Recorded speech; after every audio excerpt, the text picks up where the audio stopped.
Hello, my friends, and welcome back to another session with the older man. Today, I want to talk about and examine female podcasts and the information that they actually give to other females.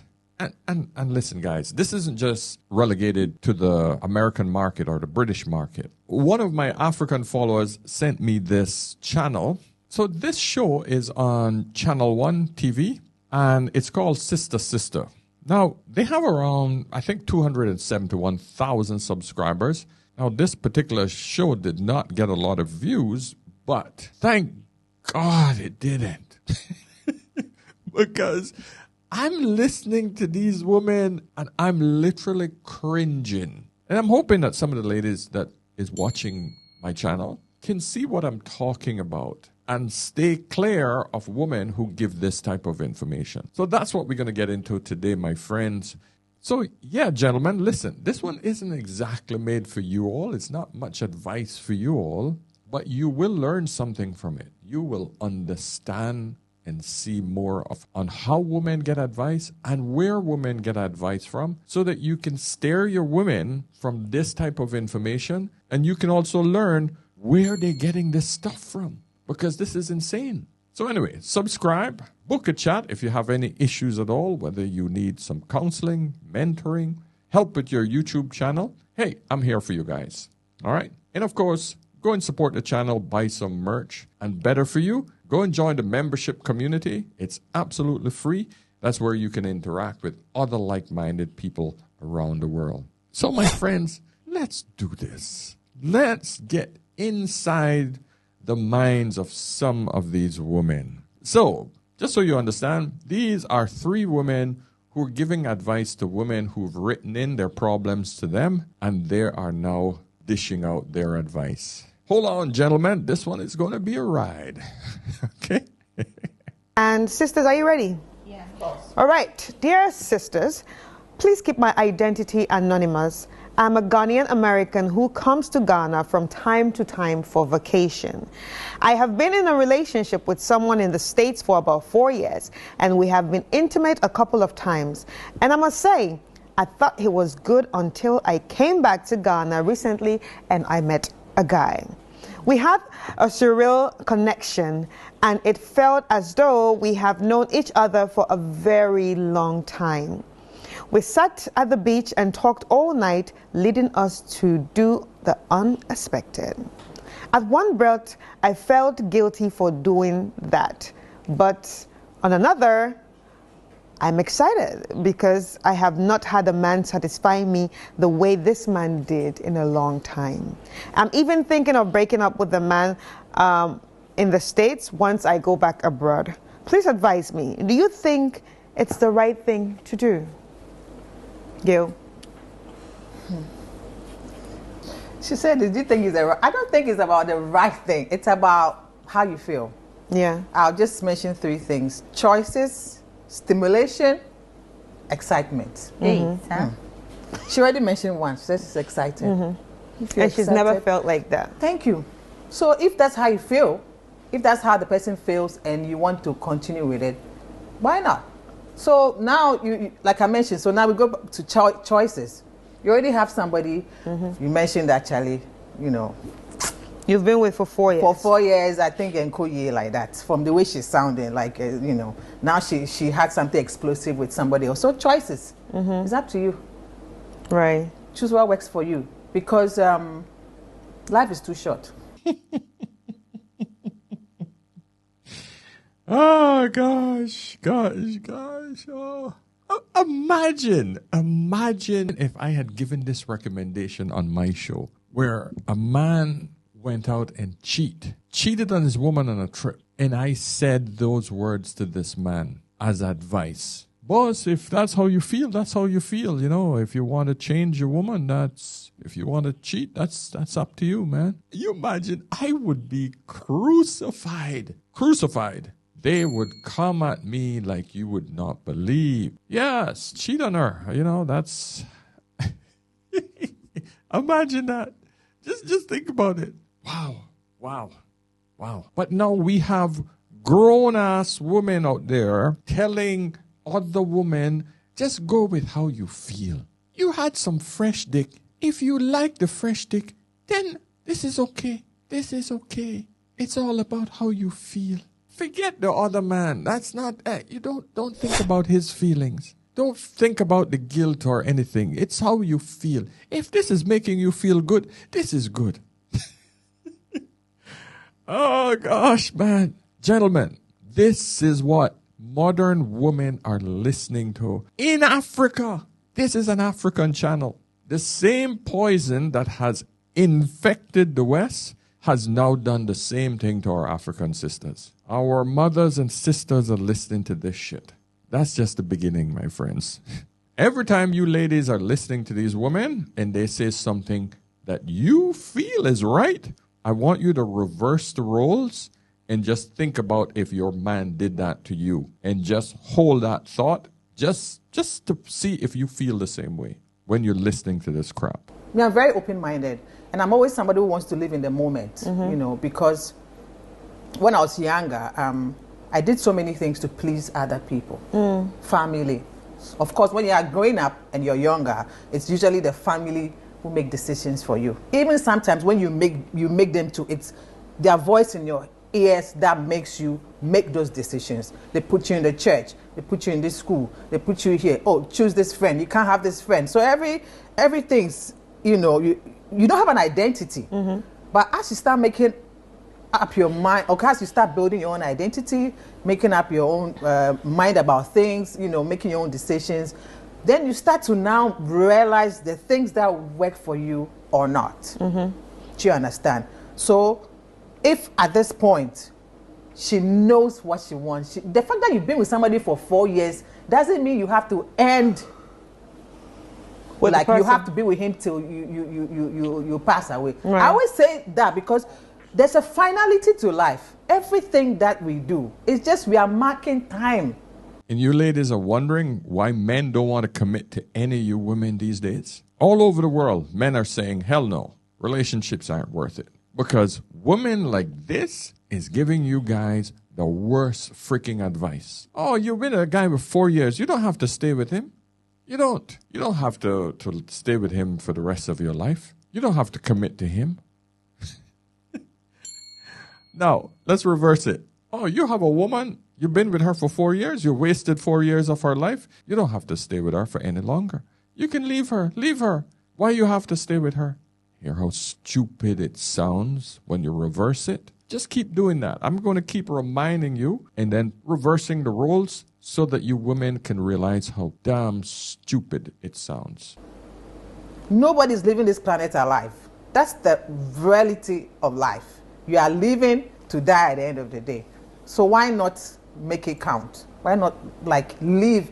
People, you know, people. But what's the possibility that if she goes back and break up with the person in America, that this person will actually, you know, be there? What if it's just this person showing up as, okay, you're fresh. You're those I just got back people. But it's not about him. It's not about him. It's about you. The person was there to remind you that I don't want the 4-year-old one. That's what it is. Yeah, but she's thinking of staying with this one. Yeah, so but that's why I said earlier that if that person, you see, she cannot be with the new guy if he doesn't want her. So that's why I'm saying if he wants you, life is about, everything we do is a risk. Even sitting here, anything can happen.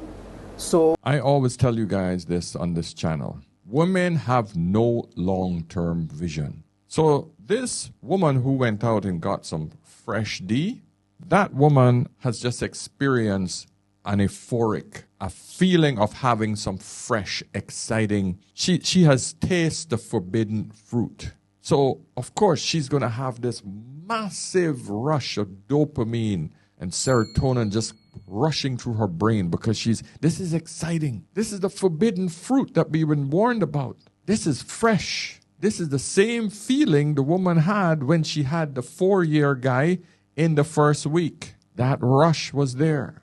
We all experience fresh D or fresh punani.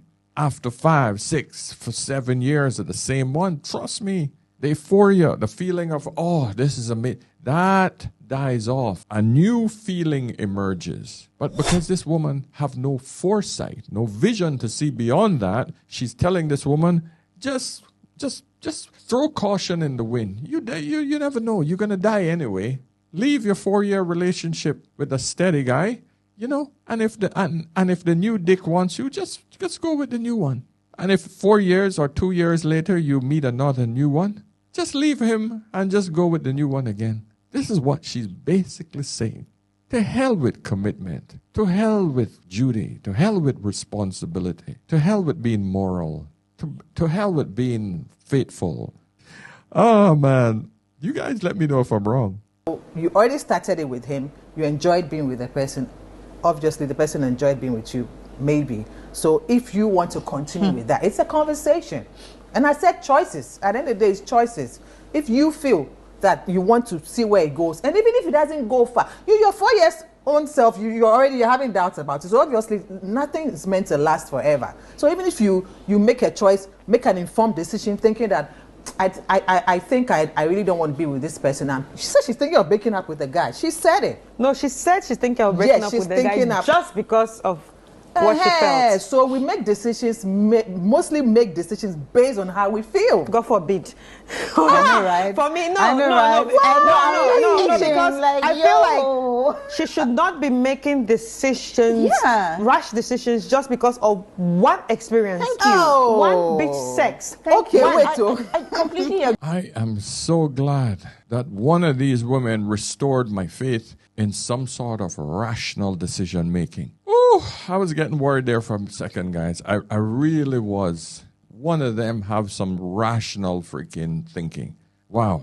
Agreed. It's not like one. How in heaven's name are you throwing away four a years 4-year of relationship Listen, I must just say, because of a surreal experience in front of the beach? I didn't say she should. And I mentioned. All right, she's backpedaling now because she realized the other two sisters just identify how stupid she is.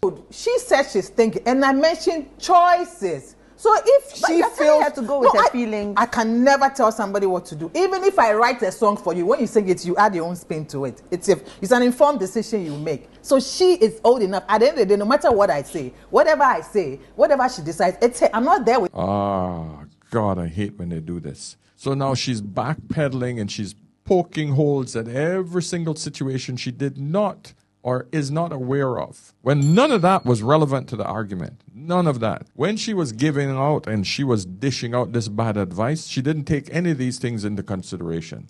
But she gave her unsolicited, biased, crazy ass advice to this woman who she don't know.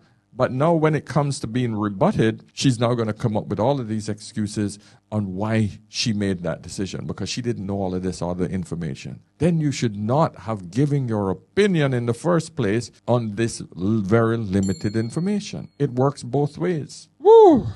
Anyway, I don't want to beat this one out. So there was another letter that was written by another woman, and I want you guys to listen to this and hear once again the kind of advice these women gave. Yes, sisters, my name is Cassandra, and this is my story. As a 40-year-old unmarried woman, I'm faced with immense pressure from my family. My parents constantly remind me that my 3 younger sisters are married with children, fueling feelings of inadequacy. My mom blames me for my single status, while my dad suggests I don't smile enough to attract men. The stress escalated when my mom, I was to escort to see a friend of hers, took me to see some spiritual woman who claimed I have a spiritual husband, hindering my relationships.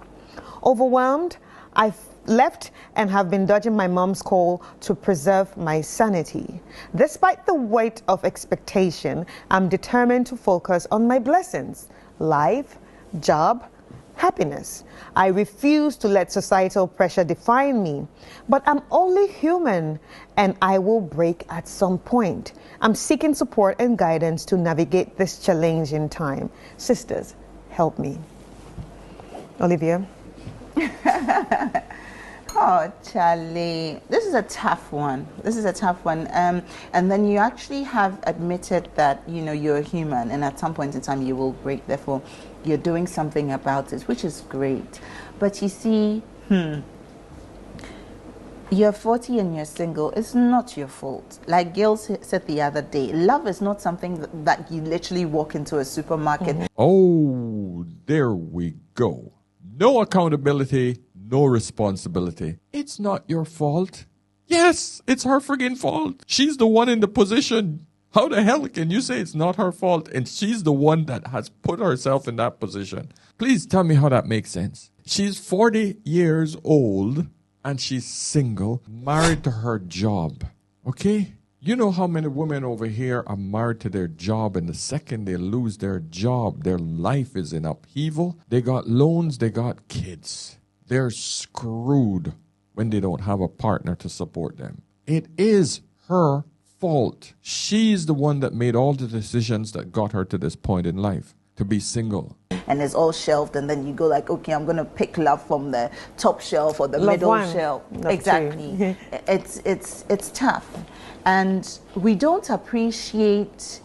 Yeah, you're not going to pick love because the man is responsible for relationships. You can't pick it. There's nothing on the shelf for you to pick. If the man don't choose you, you stay on the shelf. You're the freaking product. Lady, you got this ass backward. Love isn't on the shelf. The man isn't on the shelf. You are on the shelf. And you have an expiry date. And 40 is, it's about 6 years past your shelf life. In some cultures, you're 11, 12 years past your shelf life. In China, if you pass 27, in Japan, you pass 27, you're leftover fruit at the bottom of the barrel. I hate how they use that term, but that's what they call it. It's not me. I'm not being derogatory. I'm telling you that's what they consider you if you're single past age 27. Fruit at the bottom of the barrel. You're 40. You're way past middle age. You've already cooked. There's no man that you're going to want to work with. No man can see you as pliable. You've already freaking gone rigid. So now you're forced to find a man that you have to get on his program and his program alone. But you don't want that because you have already been programmed to think that that's settling. The beauty of living single until you end up marrying a nightmare, until you end up marrying a prayer topic, not a prayer partner. So, and I believe strongly too that marriage is not something that you just allowed to happen because everybody is getting married. You're supposed to get married because yes, society demands it, but everybody is on their own time, on their own clock.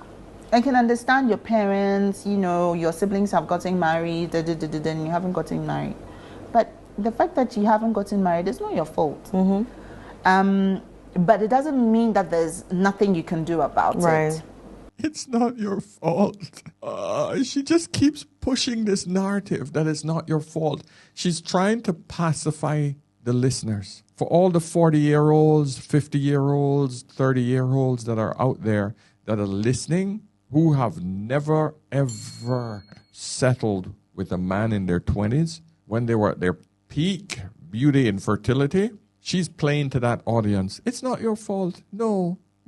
So whose fault is it? Whose? I don't know. Society's?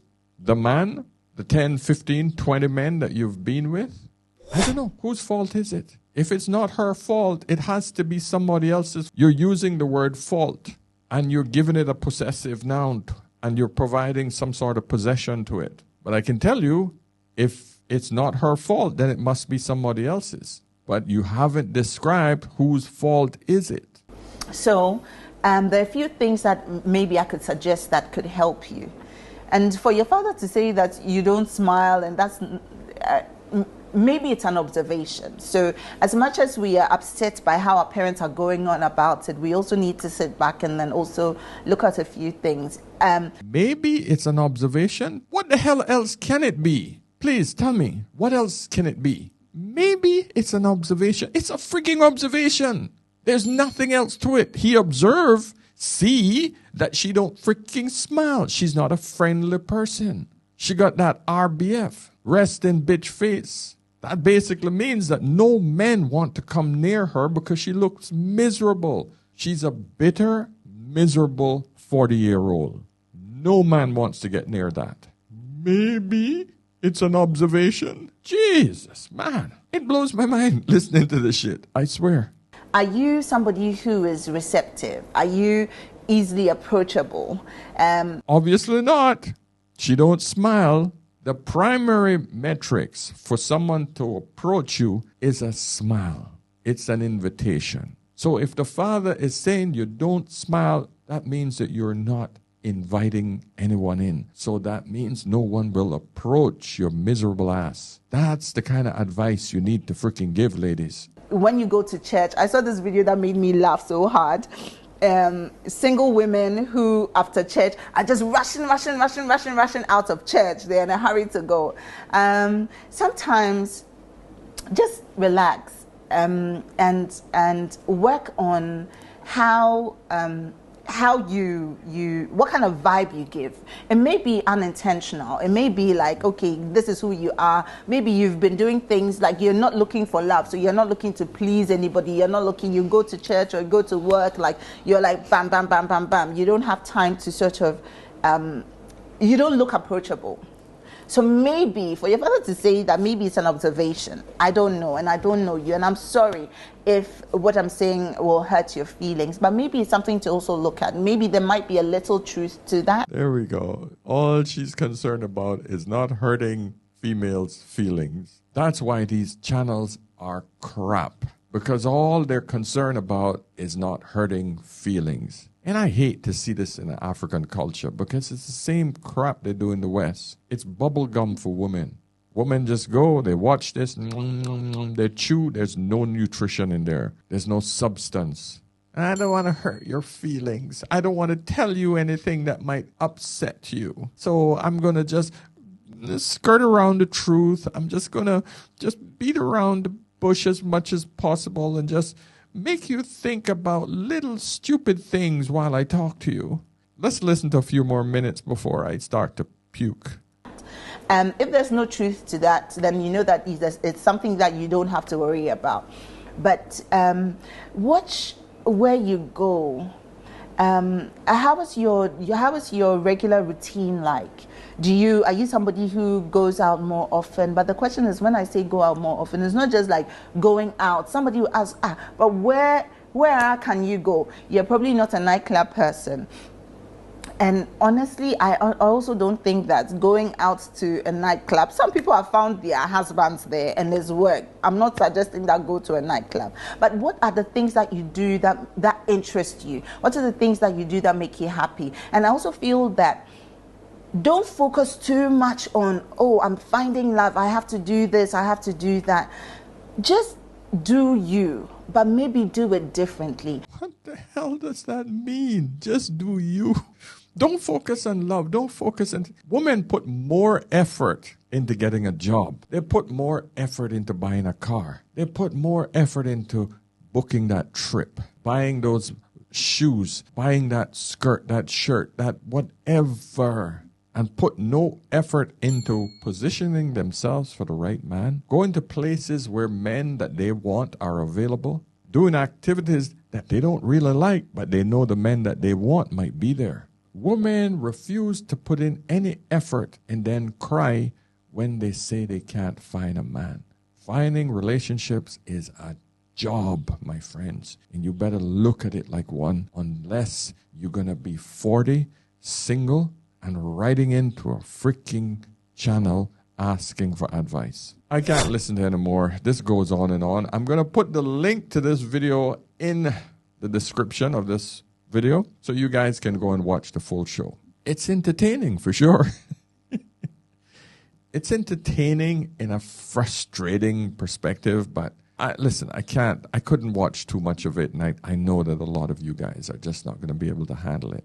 But hopefully you get some insight into what women are watching and how to tell your woman to turn this crap off whenever you see them watching it. But also, I want you guys to develop the mindset of seeing how women are being manipulated and how to counter these arguments that are going on. Because a lot of women can't see it from the way we see it as men. All right. So listen, my friends, that's it for today.